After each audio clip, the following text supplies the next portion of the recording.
The 5-3 Indianapolis Colts are on the road for TNF this week in a huge AFC South clash with the Titans. Tennessee at 6-2, Ryan Tannehill last week doing just enough to get the win. And there's the pass, it's caught, touchdown! Tannehill threw for a couple scores, rating over 100, 7.5 yards per attempt, and an absolute dime to A.J. Brown. He makes the catch, and he gets in for the touchdown! Now, Tannehill didn't light up the yardage side of things, but he often has games where that's the case. But it was another game without any picks. Tannehill now sitting on 19 TDs and just 3 interceptions for the year. He completes the pass for the first down. He goes from facing one really tough pass D to another too. The Colts right there with the Bears as one of the hardest to throw on this year. Incomplete and nearly picked off by Walker.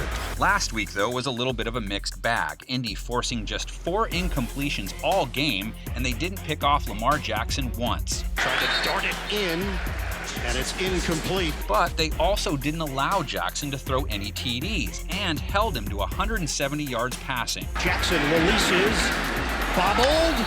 Their rush D was even better, holding the vaunted Ravens run game under 3 yards a carry, and for the year, they're top 3 in rush yards per carry against and rush yards per game against. A lot of work, but the Colts fully prepared for it. Jackson at least ran for 4.5 a pop against them, but the Titans' run game isn't built around a scrambling QB. They are built around a king. Derrick Henry spins his way close to midfield. Derrick Henry is second in the NFL in rush yards, but there is a catch because it's been much more of a volume play than it has been Henry blowing up defenses for big chunk plays.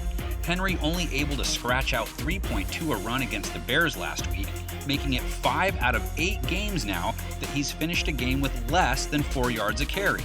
He got nothing there. The Colts run game, they used a collection of ball carriers effectively last week to the tune of over 5 yards a game. What a blast there from Harris.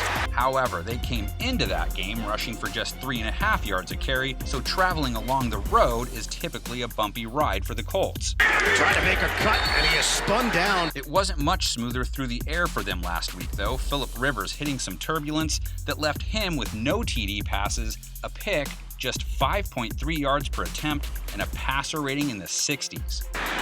Rivers floats it. The Colts offense as a whole has played a little bit like the Titans defense has, which is to say they've been mildly inconsistent. Tennessee looking great last week against the run. Here is Montgomery, and he's tackled from behind. But not looking like that in most of their other games. And he's in for the touchdown! Their pass D, same boat. They held Nick Foles in check for the most part last week, until late in the game anyway. And getting rid of it, and the pressure came up the middle. But those fourth quarter scoring drives weren't a total fluke either. The Titans' season numbers against aerial assaults, not too stellar. Pass is caught for the touchdown. Okay, this makes for a great Thursday night football game. You'll have the King and his comrades facing off with the equivalent of the Black Knight. None shall pass. Brownie points if you can call out where that analogy comes from.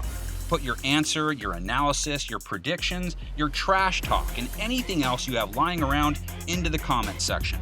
We don't have room on our graphics for all that, so we'll just throw on some scores for you.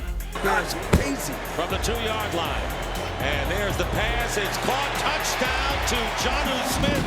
2 in a row. To try and draw your attention there with the play call back right. Quick snap going airborne. Jonathan Taylor breaks the plane.